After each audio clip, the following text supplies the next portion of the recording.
welcome to another edition of Woman to Woman.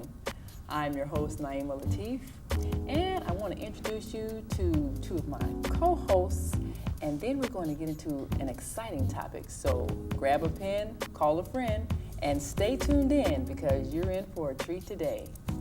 First, starting with my left. Margot Richmond, an insurance broker here in the state of Illinois. And to my right. Lloyd Jeanette, the commission. And today we've got a guest that you really should know if you have not met this gentleman yet. He is Mr. Shaka Barak, and he's been an educator in the Chicago public schools for many years on the west side, and he's also been someone who has kept up with the history of our people in a way that helps to really steer our schools toward the right kind of education. But before we get into our subject, I'm going to let Mr. Shaka Barak, this brother, is going to tell us about a man from history that you should know about, Marcus Garvey. Tell us about your organization and what it involves in terms of teaching people about the great Marcus Garvey.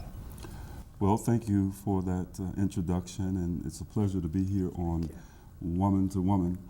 And it's an honor to be able to talk about the Honorable Marcus Mosiah Garvey. Our institute is called the Marcus Garvey Institute. Marcus Garvey, born August 17, 1887 in the Caribbean, Jamaica, is considered one of the greatest leaders that we ever had. First of all, he developed a mass movement. Millions of followers became a part of the organization called the Universal Negro Improvement Association and African Communities League. Now, the Honorable Marcus Garvey was a visionary. He saw that we needed to be able to feed ourselves, clothe ourselves, so the grocery stores, and from there the restaurants, and then the clothing manufacturing. He taught little girls how to make uniforms for little girls and little boys. Everything that we wore in terms of the uniforms, ties, suits, coats were made by our people. He developed the organization called the African Communities League, and every type of business that one would consider came up under the African Communities League. And as the numbers began to grow and the auxiliaries grew, where you had something in the UNIA, as it is called, for everybody. You had the African Legions, the Black Cross Nurses, the African Motor Corps, which was the women's transportation department. You had the juvenile department, you had bands, you had choirs, you had those in drama plays. And now, you know, I remember when I first heard about Marcus Garvey, and you know, they write the history and they teach us who we are and everything. I remember him being described as some crazy man who had this Back to Africa movement, and you know, trying to tell all black people to go back to Africa. And so I basically, like everybody else, dismissed him as a nut.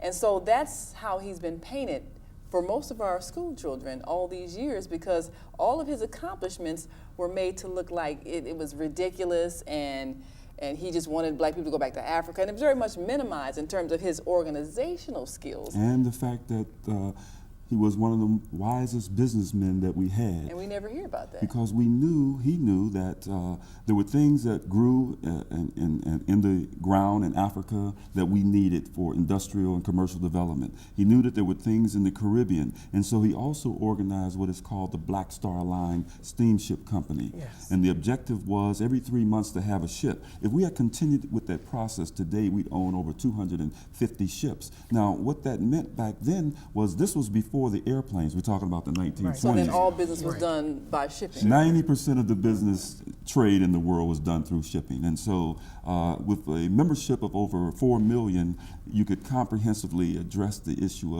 of building a shipping line through small donations of people of African descent from around the world. In fact, 35,000 stockholders. Yes. It means to have 35,000 stockholders who were paying $5 per share.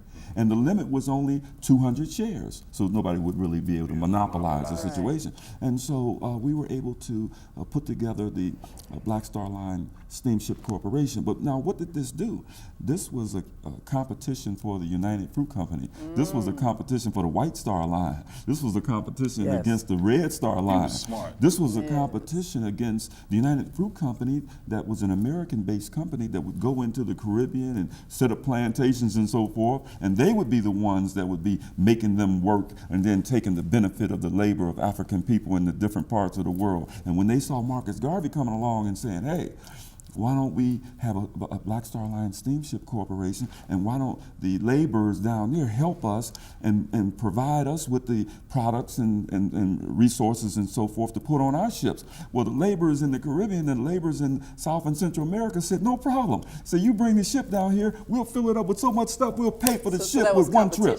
That was competition. And plus these other countries, one other point, France, Britain, Spain, Portugal, they controlled, through colonialism, African countries. And Marcus Garvey was saying, Africa for the Africans, those at home and those abroad. Every square inch, 13 million square miles, belongs to us. So So that now would we're have threatening. changed the balance of power had he been able to be successful in terms of having shipping that was controlled by Africans at home and abroad, Yes. and been able to have the workers control their own production and all that. That would have just changed the total economy. Then it made the people fight for liberation. In other words, they said no longer could the white man, could the Spanish, could the French, could the Belgians control Africa. That belonged to us. Now, in terms of the issue of everybody going back to Africa, that was not the idea, because some people are no good in Chicago. They'll never be any good in Africa either. That's true. So we didn't want everybody to go back to Africa, but there needed to be the pioneers, men and women who were strong and courageous enough to go and set up mining, And develop forestry, right. to set up fishing and other industries, so that if in fact there was a need for masses of our people to go to the continent, they'd have a place of refuge that they could go. Now, wasn't that what Liberia was set up? Liberia was the originally ideal for? spot, yes. Yeah. But now, has there been anybody who has developed a vision like that internationally since Marcus Garvey? Somebody who put together an international shipping company, somebody who was able to organize countries all over the world under one vision. Has anybody been able to be as As successful to that? close as we've come to that has been people like the Honorable Elijah Muhammad, where he talked about self-help and self-reliance. He talked about 5 states that we would be able to control. Also, Kwame Nkrumah on the continent of Africa was instrumental in organizing the Organization of African Unity. But when the forces in the world came against Marcus Garvey, Yes. and the things that they put him through, it made a whole lot of people back up off the idea of Yes. working to help liberate and organize and unify and empower black people, because there's a price that Marcus Garvey paid. He said, only crooks and thieves and cowards fear to go to prison. Men with principles don't care about jails. Death, he said, we went to jail for the principles of the UNIA, thank God, because we would as gladly go to or enter the vale of death as a thirsty man would take a drink of water. Leadership meant pain, blood, and death. Now, the average African or African American or black or Negro, when he's up against pain, blood, and death, then he'll quit quick. Yeah, well, that's what Dr. Martin Luther King said. If you're not willing to die, if you're not willing to die for something, you're not fit to live. And really, a true hero, that's how you have to look at your mission. This is what you'll give your life for. But now, explain briefly about how they finally got him into prison, because a lot of people know a little bit about that, but the whole method of purchasing stock, the whole stock market was changed as a result of his success in being able to get all of these many investors to buy stock and raise money for his company. And so now it's illegal to be able to sell stock in that manner, because they don't want anybody to duplicate those tactics, right? But explain how they use the postal system as a way to say he committed postal fraud. Well, today and put we him in jail. would just simply call it a frame-up. In other words, Marcus Garvey was persecuted because of the work that he was doing. He was arrested, he was charged, he was indicted, he was tried, he was found guilty by an all-white jury and prejudicial groups. and he was sent to prison. And But didn't they use as evidence, I think, a notice that he sent out soliciting people to purchase stock in his company, and they used the postage stamp, I think, and showing where he actually sent it through the U.S. Postal Service, therefore was deemed actually, to be it's what fraud, federal fraud. That's what they called it. Yeah, and it was what we describe as not one scintilla of evidence that Marcus Garvey committed a crime. Right. In fact, he was the type of man who never took one penny from another human being in his life.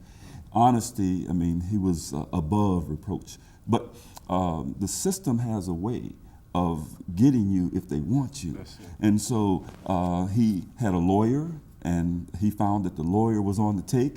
So he had to defend himself, but he had been to law school. Imagine now, and as we talk about the genius in our race, imagine here was a man who had what is called unmeasurable genius. In other words, when we think of a genius today, we think about 160 on IQ score. But when we think about an unmeasurable genius, that means that person has about 200, 220. And he had an unmeasurable genius. He accomplished things as a young man, as even a boy, okay, that men that were old enough to be his father and grandfather weren't capable of doing. So yes, they had this, out of 35,000 stock holders, you had, they put together a situation where they got a man to come into the courts, and even though he had not acknowledged, look, I was told to say this, and Marcus Garvey, I don't know where this came from, I don't know when it came, and so forth and so on, but the judge at one point said to the jury, said, look, because they had him on 21 counts, and he had beat them all, and he told the jury, said, look, y'all don't have to get him on everything, just get him on one thing.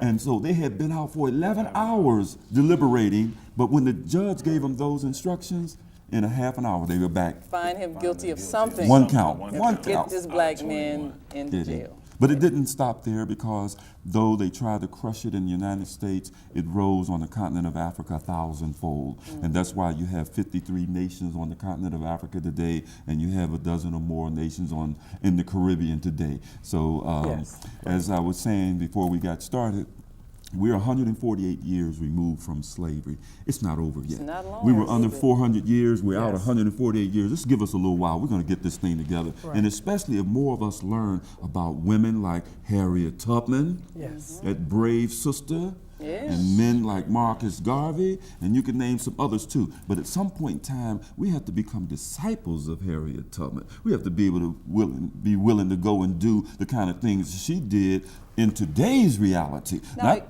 the Underground Railroad, 100 years ago, 148 years ago. Why isn't this taught in our schools? Somebody like Marcus Garvey, who was an entrepreneur, who, of course, you say studied law, and really was a brilliant man. But why aren't our school children geared toward that kind of independent thinking, where they're taught that you're in school to use your skills to develop your people, to develop the ability to be self-sufficient? Why isn't that taught? Correct me if I'm wrong. That's because one of the things I see is because we're in a system that's against us. How are you going to be taught and we're going to move forward when you're in a system and you're being fed to something that's against you? Well, I kind of beg the difference. One of the things that I have done over the years, and I've heard, and I ran a little bit from a lot of things, but I think that it's our responsibility. It's our personal responsibility to educate our children. If the school systems are not doing it, then it's our own personal responsibility. There's many outlets. We take our children to the library and drop them off, or we send them to the library and we drop them off. Then maybe what we need to start as of today is we need to begin to go back, because there's people inside of my family. I have a family member, which is Langston Hughes. We don't have all of the books that he wrote. We don't have all of the poems that he has. But you're a descendant of Langston Hughes? Yes. All right, now, so there's a lot. Well, that gift, I think I have some of that under my belt as well. But at the same time, we shouldn't leave the responsibility up. Maybe what will happen is it will begin to ignite this force on the inside of them to wake them up and realize that they are very gifted and talented. So I'm really interested in hearing the pieces down here where you said you would discuss education of black males from special needs to genius. I'm really excited about that. And you know the thing about it, so many very intelligent black male children get sidetracked and Yes. labeled as special needs because they're aggressive Yes. or they're imaginative, and the school is the classroom is just too slow for them, and so they really are not Right. enthused about participating, but they're very intelligent. Exactly. And most of us have had that right. experience. That's because, like I said on the last time I was on the show, our children have treasures that they want to give out. They have treasures that's within them, but they Yes. can't do that with what's being taught and fed to them. It's not meant to agreeing crush with their intellect. with Yeah. who they are. Yes. Yes. So if we got a brother like Brother Shaka, we need him. Yeah. We need him because it's not being taught. And Well, that's you got me, bro. So what kind of things do you do in the classroom? I know Yes. you've been, Yes. of course, 35 years worth of research. You're internationally known as an expert on particularly the subject of Marcus Garvey and his organizing skills. But what kind of things do you do in the classroom to counteract what Lloyd says? The attempts of the system to really crush the genius of our young people. Well, I certainly acknowledge what he has said in terms of what is called institutional racism. It's alive and well. Some call it white supremacy. It's alive and well. And just to give you a real graphic example, 148 years ago, it was against the law to Yes. teach Africans how to read and write.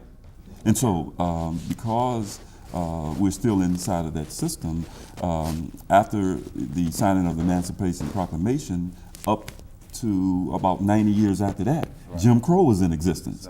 And it had a system that prevented us from excelling. And so here we are, basically about 50 years, technically removed from slavery, okay?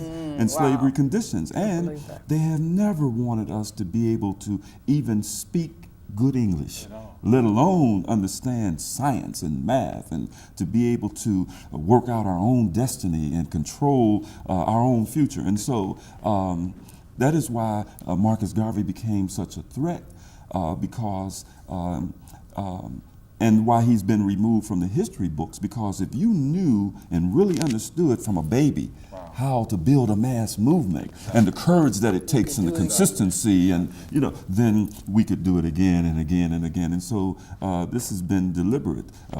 You want to know about your great people, then yes, you need your own institutions and educational institutions to make that happen. And that's the key, really. You need to have your own institutions. As a matter of fact, I remember when I first heard Hakeem Adabuti, who founded the Institute of Positive Education, and then later Betty Shabazz National Charter School and all of that.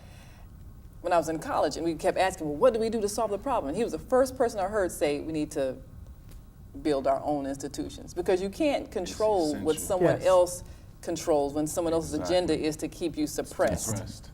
But I think this is a great opportunity, a great time. We're headed back toward Black History Month again.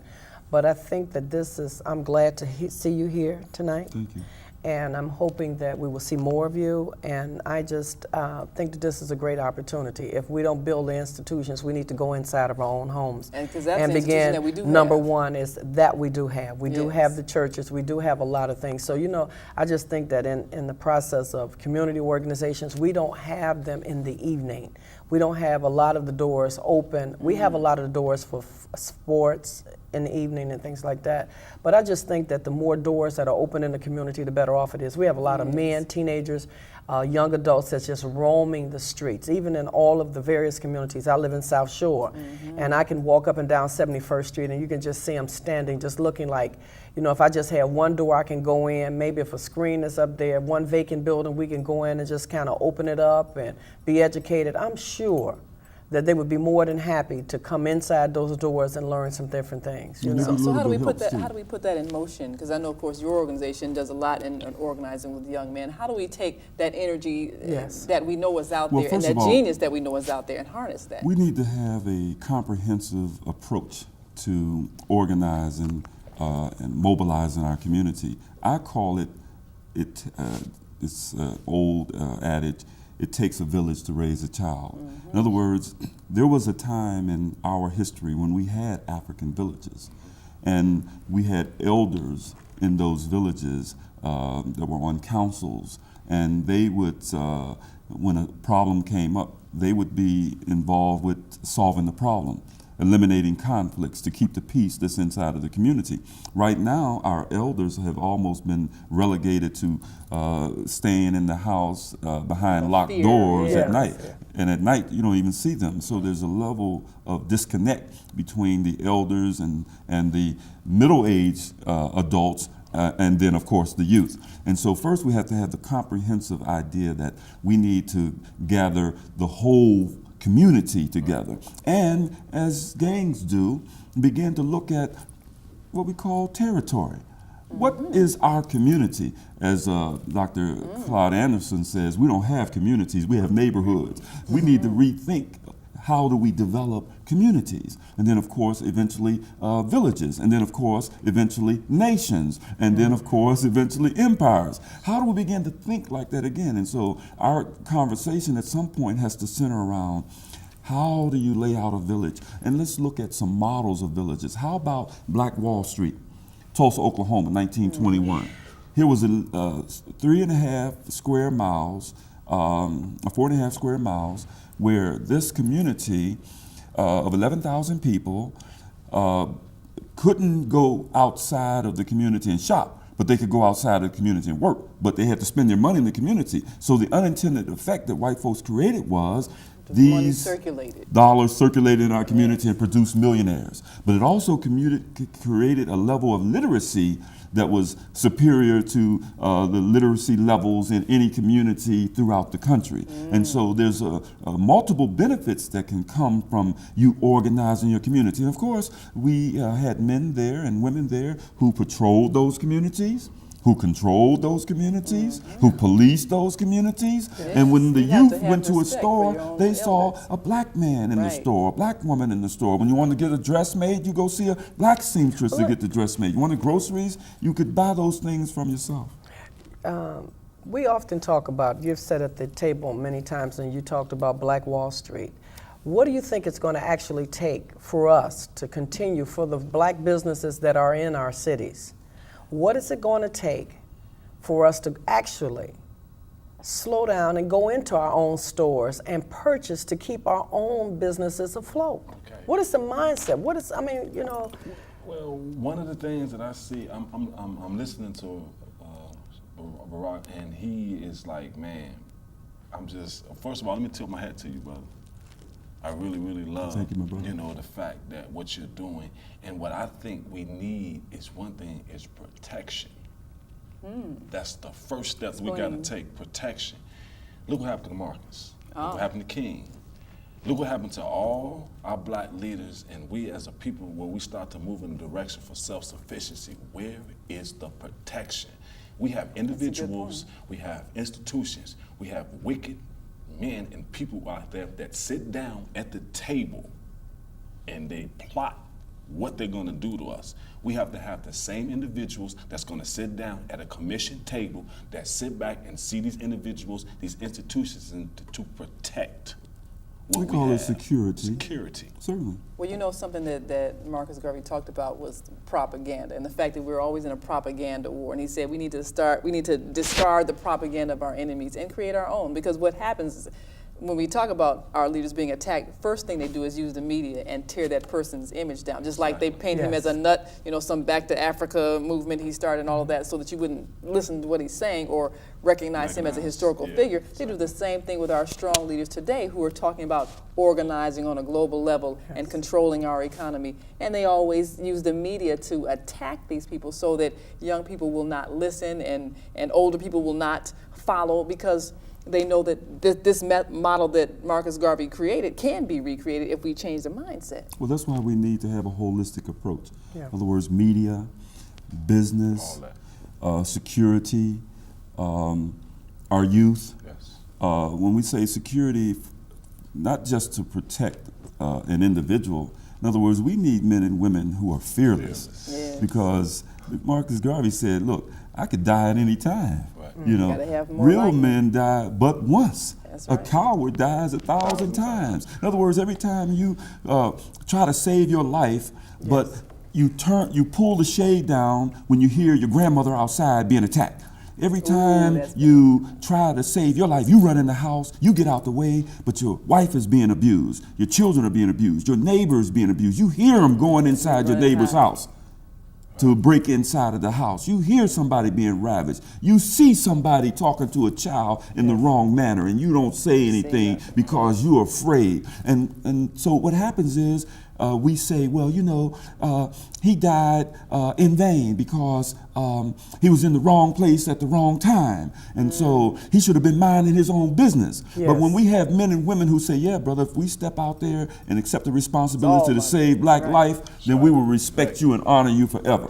Like other groups, what they do is when brave and courageous men and women go out front and lose their lives, they create, you know, monuments to them to honor them forever. Exactly. And we say, man, he was in the wrong place, wrong time. So when our community gets together and when we recognize that somebody is going to have to bail the cat, somebody's going to have to step out there in a courageous fashion, like Harriet Tubman, like Sojourner Truth. I mean, imagine what that sister was doing back there doing slavery and walking around in the presence of people who hated her and who wanted to stone her and still talked about free my people, let my people go. So it's the attitude that we have to have about life and death. If your children lose you because you were out there defending your wife or defending your children, then you need to know that there would be some brothers stepping up to make sure that your children went to school or to our institution, that they never want for anything,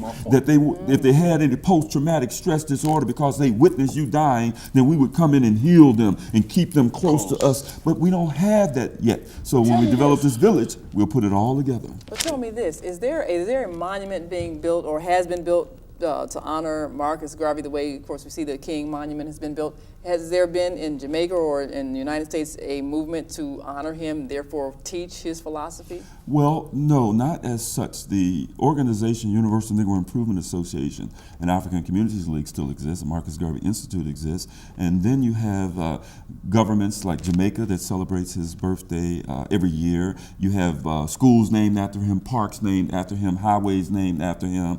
So that does help various to continue to institutions teach named his after legacy. him. But to be able to, again, connect all the dots so that we can rise by connecting these dots, that we can have that sense of nationhood, that work still has to be done because not enough people know about him to be able to say, yeah, man, I know how I'm going to make my contribution. I want to see this happen and that happen, and I'm going to build my business, I'm going to build my institutions, or I'm going to raise my children the way Marcus Garvey taught us to raise them. We don't know. He said we must develop a race of scientists par excellence. And of course in our book, Slavery, the African American Psychic Trauma, we talk about we've got the genius, we call it genetic memory, where we have inherited that, and he used to teach the fact that we had the genius in us, and so this is what we want to continue to teach our children. Like Margot said, parents have to start teaching that to their children. Parents have to lay that foundation.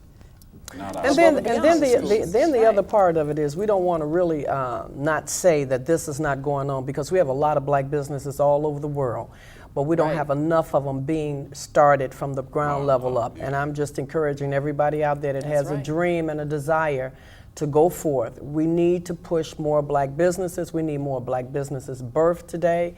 And I just think that, you know, that's one of the things that we need to encourage, because we do have a lot of black engines out here. We just need to get aboard. That's right. Can I ask them to give us a call at the Marcus Garvey Institute if you want more information? Right. 312-391-8383. 312-391-8383. I'd be happy to talk to you. Now, this is a critical subject because we look at our schools and what's happening, particularly with our young black men, and how they've been funneled actually almost from the school system directly to the jails. And we've got to change that trend. But tell us about what you do and what you've observed with our educational system. Well, one of the things that I observed is that we feed our children inside of an educational institution called the public school system, when other people try to avoid that like the plague. A child will develop, research shows, 50% of their learning ability from birth to 4 years old. So that's before they enter inside of the public school system. So to our sisters, since we're on woman to woman, yes. you bear 50% of the reason why our children are in the situation that they're in. And since Brother Lloyd is here with me, we bear the other 50% Okay. of what's going on. So let's talk about first things first.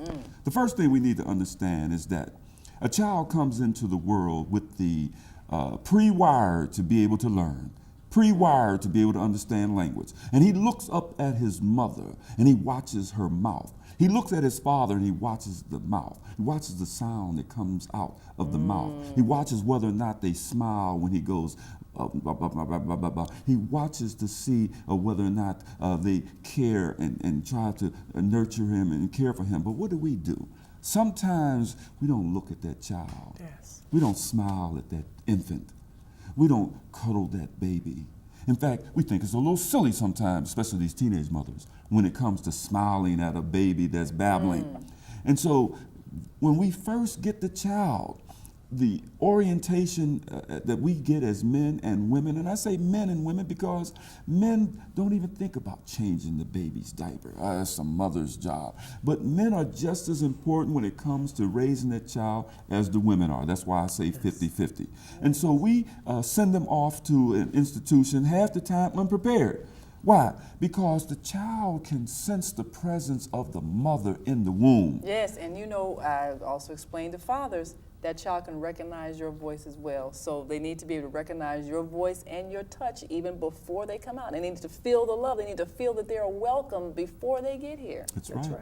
And so what can we do? We can talk to that child while the child's in the womb. But certainly once the child shows up, to be reading to the child, having the child on your lap with the coloring books or the books with the beautiful pictures and just going through them and letting them see the pictures and talking to them and baby talk, but then some adult talk. So the child actually can understand more than they can speak, but you don't understand that they understand. Right. So you think that this infant is really ignorant when this infant has the brain that is like a sponge. It wants to suck up everything that it sees, everything it smells, everything that it hears, everything that it tastes, everything that it touches. It is trying to absorb knowledge, and we sit around like it's not doing anything, waiting on it to grow. I'm so tired. So, Brother Shaka, let me just ask the question, just what you were saying. When you turn that book, as an educator, would you suggest that we begin a process of really speaking the English language to the baby as opposed to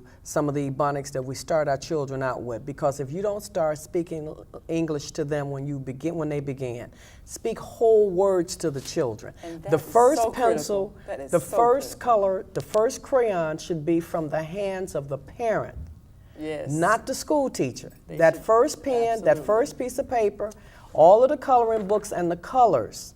A lot of this should be done prior to them going in at home. That's right, and that's such a critical thing. And I've noticed the difference between children who have had that parental guidance and that first teaching and those who have not. Because you have some parents who will stick their child in front of the TV set and figure, oh, you know, they'll learn stuff. But they really don't learn without human context, because they need to see the context is with, like you're saying, how do you interact? So they need to hear the speech, like you're saying. Speak adult language to children. Do not imitate their baby talk, because their mouths and their throat and everything, they're developing the muscles to be able to form the words. So they're trying to imitate what they hear you say. But if you imitate what they're doing, then you're teaching them baby talk. You're not, and actually a child can learn many languages at one time. No doubt about it. That's the point I wanted to make. Before the age of 4 years old. In other words, before the age of 5 years old, they can learn not only the English language, but they can learn several languages. And our people used to do that. And we'll do it again. And we'll do it again. And some are doing it now. That's right. So we need to take another step forward in the process of educating our children to get more involved. A child needs to hear you talk to it as often as you possibly can. Just like you would no longer take your child and lay it on the kitchen counter as an infant and then walk off and leave it. you should never leave its mind. Ooh, You yes. never should abandon, and you should take advantage of every opportunity to engage the mind. We call it stimulating. Stimulate the mind. Humpty Dumpty sat on the wall. Humpty Dumpty had a great fall. Well, Aesop's fables is just as good, or whatever poetry that you can come up with, because the children is attracted to the rhythm of the poetry. And yes, the speaking of colors, you can't help. But if you put those colors, those beautiful reds and black and greens in front of it, it'll be looking at the colors. So get involved with the child on your lap and showing them the colors. Now, you know something I've got to mention, because this drives me crazy. And of course, you say our children are attracted to the rhythm. What will drive me crazy, I will see some parent with their child, you know, in the backseat strapped in, and they're blaring music, and it's the most foul language you have ever heard. These songs that are describing all kind of graphic things, and I'm looking at the children. Sometimes you might see a 3 or 4 year old, and they're kind of repeating the words. I'm like, Yes. Big mistake. and it's like, you know, because the child is no different between what's profane and what's inappropriate. They just repeat what they hear. So I'm thinking, why are you teaching your child profanity? Why are you teaching your child, you know, vulgarity? Why are you teaching this to your child? In the car, turn off the radio. Engage that child in a conversation.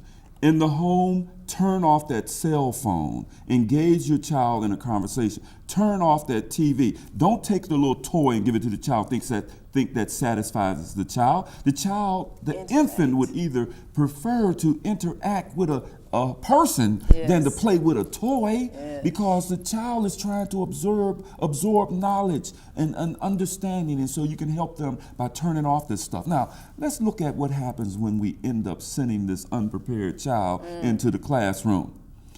When the teacher sees him and he does not know his colors, Okay. he does not know any letters, Okay. and doesn't know his name. So what's your name? BJ. Come on, BJ. say it. I mean, what's That's right. That's right. BJ, Pookie, Sugar, Candy. Wait a minute. We're not careful about talking to our children and explaining Yes. life experiences that we've had. They don't benefit from that, so they go into school unprepared. So the first thing that some of these teachers do is they look at these children, they do an assessment, and they say, special education. But sometimes they feel like, I can't do anything with this child. I don't understand this child. Special education. We need to get him involved with special education. Then they go to some of the psychologists, the assistant principal, and some other administrators, and they say special education, and then they get the parents and say, this is the best thing for them. Okay, let's give them special education. So and what they get happens locked when into they that, get and labeled they stay as into that. special education child early on? One, it messes with their esteem. Yes. Because as soon as they start, and they didn't have to become, now sometimes if a child is in trouble because his mother was crack addict, You might have nervous alcoholic, problems and so forth. so now they've got nerve these damage. syndromes that it's no fault of their own. Yeah. Maybe they fell and had a head injury. Maybe they ingested something that Yes. caused some mental damage. Or sometimes they might just be fed the wrong diet. Like we see kids come to school and got a bag of Flamin' Hots and some, sugary Kool-Aid or something to drink, and that's their breakfast because their parents, again, don't know that what you feed a child is going to affect their thinking. So they come to school, they're all hyped up and hyperactive. The teacher can't get them to sit down. Again, they get labeled special education. Right, and this eating pattern is done from birth. Yes. In other words, they try to put the little baby on the potato chips in infancy. Okay, That's right. And drinking Pepsi Cola and And then whatever how the about mothers drink, and drinking beer as well. You put a lot of baby seen taste that. beer. I mean, it happens I've all seen- through, I've got some ignorant friends that have done that. barbecues, Oh, that's so cute. He holidays. likes But it's And me. then the okay. mother sometimes is taking drugs while the baby's in the womb. Yes. Yes. They say that sometimes a mother doesn't know that she's pregnant until 4 weeks, right?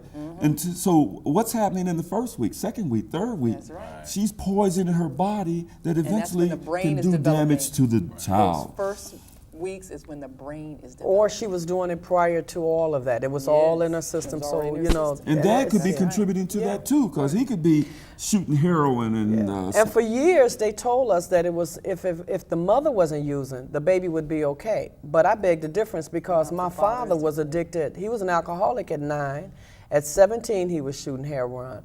And at the age of 20, I think it was, when we were conceived, he had all of these addictions going on. And aside from that, mental illness. That's a real so key that point. plays a part in everything that we deal with. Does. I mean, sisters, you need to realize that you gotta be it careful. takes both of you all's ingredients to make that child. So think about what that man is doing to his body before he injects you with poison, and that's what you're putting into your baby. Think about it, what he's doing to himself, because that's all part of what's going into the creation of that child. And I'm glad I'm here at Woman to Woman, because though we're men, we can say these kind of things with these sisters who are not going to attack us about the truth. And we also have to say something to these men out here. Brothers, time for being a punk is over. Ooh. In other words, you have got to stand up and accept the responsibility of what's happening in our world, not just our block, not just the neighborhood, not just the community, but what is happening in the whole black world. It is our responsibility, can I say 50-50? That's right. 50-50, to get this whole black world together. That's and right. so our youth, they know that they don't have the answers. They don't know how to get out of this dope game. They don't know how to get off the streets and the corners. They need our direction. And when men stand up, boys sit down. Ooh. But these men must begin to think in terms of standing up. But what are you going to stand up with? You have to stand up with the knowledge that you have a responsibility to be the men that we used to be. How do you build a pyramid that has the dimensions and the weight of the stones and laid out according to calculus that can allow you to study the heavenly constellations, and yet the white man today and the Europeans with all of their space technology and computer science cannot figure out how we did it. The reason that you did that, and it is a mystery today, is called one of the 7 wonders of the ancient world, and a great mystery is because you use your brain on a level that you're not using it today. Yeah. We are so complacent. Yes, in slavery they said you could not be taught how to read, you could not be taught how to write.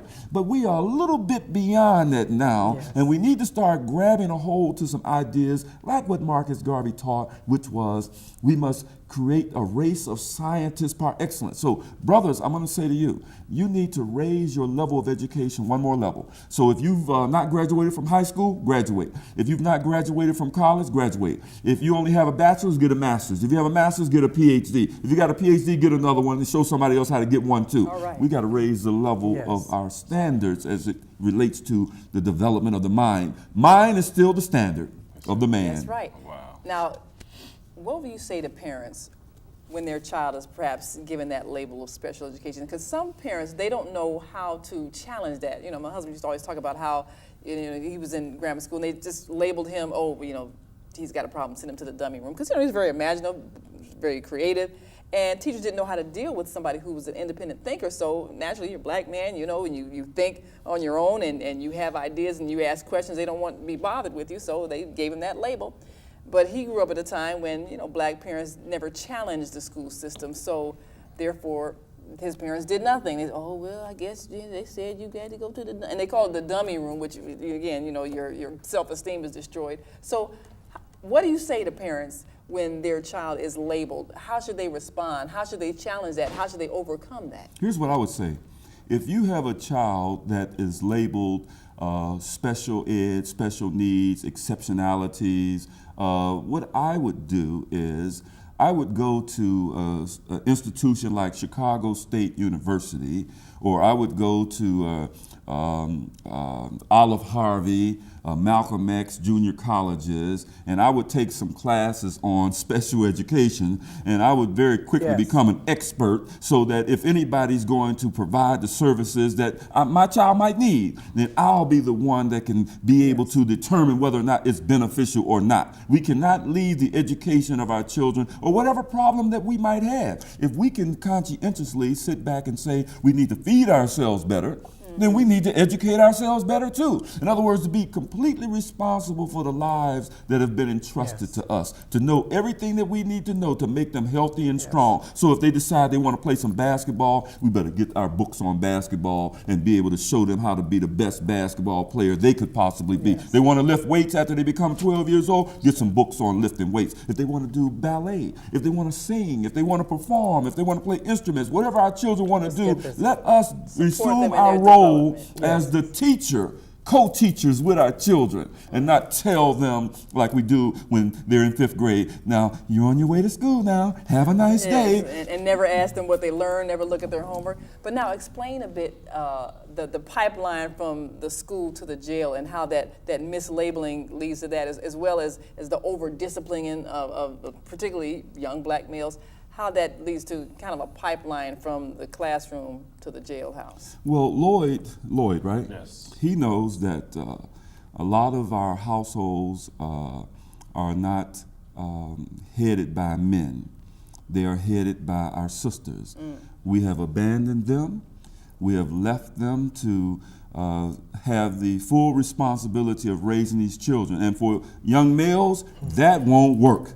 Because they need somebody that is a role model, that is an example of what it means to be a responsible young man and what it means to be a man, what it means to be a father, what it means to be a husband. And the woman can't teach those things. In fact, half the time we make her life so miserable because we won't pay child support if we're not there, or if we are there, we're not really there. And if we are married to her, next thing you know, we want to divorce, we want to get separated, or we want to make the life miserable. And so when a mother is faced with those kind of challenges and then having to raise a boy or some boys, then it becomes very difficult. And sometimes the boy almost finds himself having to try to be a man at 12 and 13 years of age because no man was around. No uncle stepped up. No grandfather stepped up. And so when these children find themselves trying to assume all the responsibility of the family, they hit the street. When they hit the street,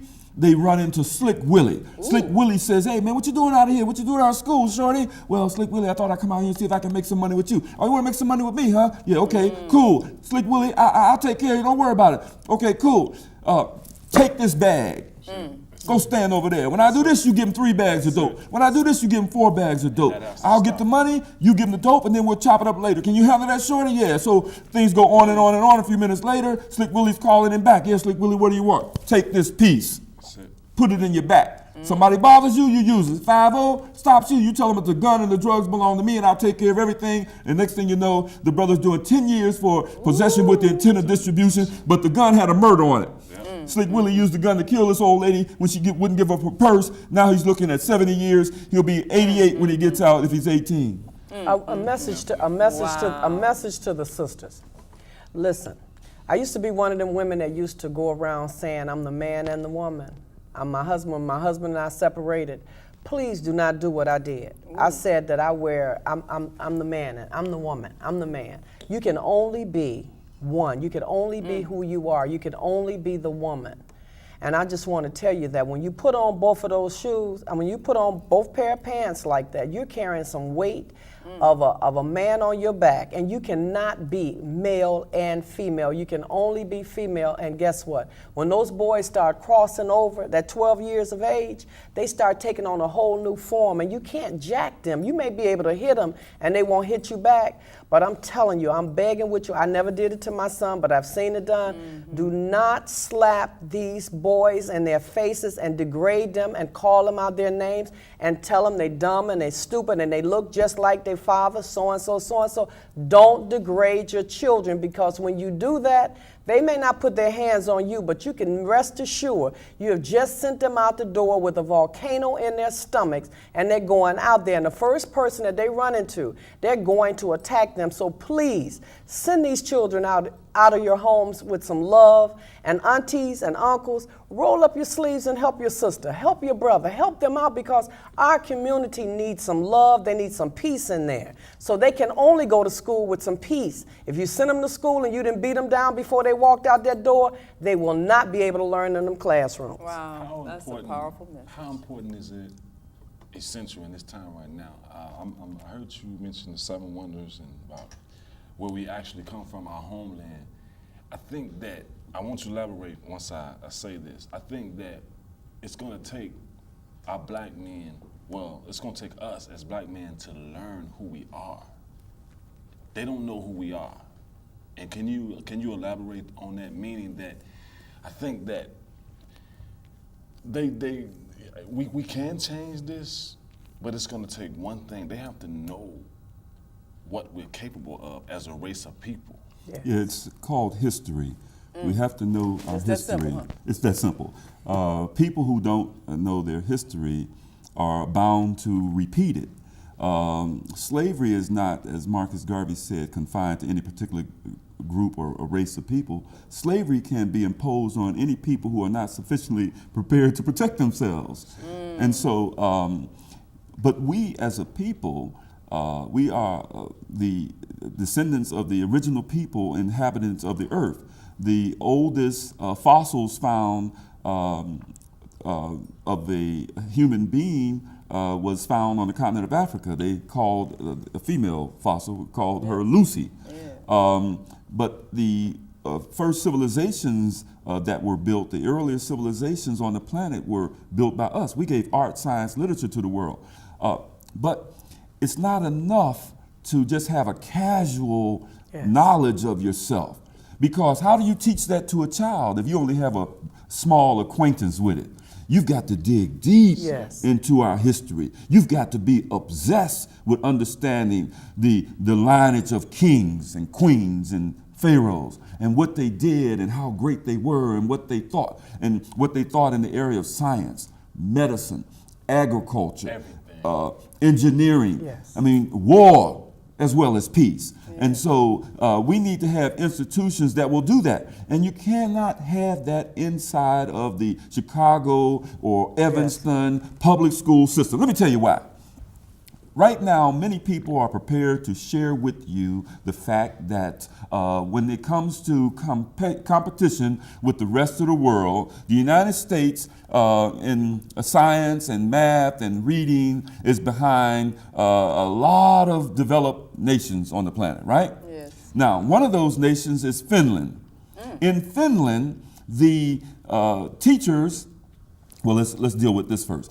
In the United States, 95% of the teachers are white. And 92% of those white teachers are females, white females. Now, in Finland, the people who head up the educational institutions are white men. And the women in Finland are the majority of people that are in special needs. So, Wow. here we are in the United States, It's reversed. and the majority of the people who are teaching our children are white women. And you know, that speaks to the fact that we don't have the voice that influences our thinking and the thinking of our children.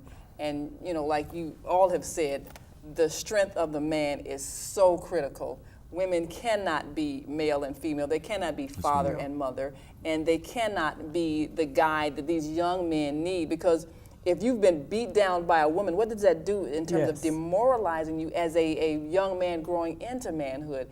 And now speak a bit about, because this is something that is very close to my heart, the need for men to be taught about the dignity and honor of the woman. Because the woman is a reflection of the dignity and honor of the people. And if our men are taught to degrade women and taught that the whole purpose is to use a woman, that's what comes out of slavery. That's what came out of the slave system, and teaching that we as women had no value. And so we've got to undo that teaching. So how do men teach men how to respect women? The first thing men have to teach men is who men are.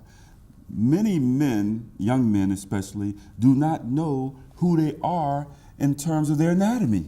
In other words, we don't even understand the body that we're in. So if we don't understand our body, we certainly don't understand your body. And so men need to have a conversation about how men grow into being men with our young people. Then, of course, at some point, we must talk about partnering in this piece, because the child doesn't come out of our womb. We don't have one. He comes from the woman, and we must see her as being very important. In our ancient African civilizations, we used to take and draw paintings on the ceilings of the temples of our women. So when you looked up, that would be what you saw. And for many of us, that was the God, because that is where we came from as a people. So men have to understand that they've got a role to play in terms of educating the young person about who he is and who our partners are, and that we cannot rise separately. We cannot live separately. We must rise together or we will die together. Yes. You're exactly right. That a nation will rise only as high as its women. So we need to make sure that when our wives and the mothers of our children talk to the young daughter or the young son, she says to the young daughter and the young son, "Son, I want you to be just like your father." That's right. And she can only do that if she admires us, if she loves us, if she appreciates us, if she respects us. And we need to likewise be able to say to our daughters, "Daughter, you need to be just like your mother." That's right. Because she is as close as perfection as you can get. I adore her. I admire her. And she has set an example for you that will make you live a life that is glorious. As a matter of fact, we need to probably develop relationships with other brothers so we can start having these community meetings where we can bring the young people to our meetings, because oftentimes we have meetings and conferences. The young people aren't there. We talk about them, but never to them. Right, we got the sisters too that are talking about the shortage of black men. Well, let's organize the men. Let's go and find the good men and bring them around the sisters. Let's have those socials and other activities where we all come together. All right, well, you heard it here. That's the solution. So we're going to work on that. And we want to thank you all for joining us on this edition of Woman to Woman. You have been listening to Brother Shaka Barak, and he has been quite an inspiration. Yes, yes. And we're going to look forward to bringing you back Definitely. and continuing to raise our people. That's right. Thank you for joining us. We'll see you again next week. Thank you. Y'all killing me. Oh, man. All right. My brother. Inspired. My brother. What's some energy? My God. Well, look at him. That has never happened. Uh-oh.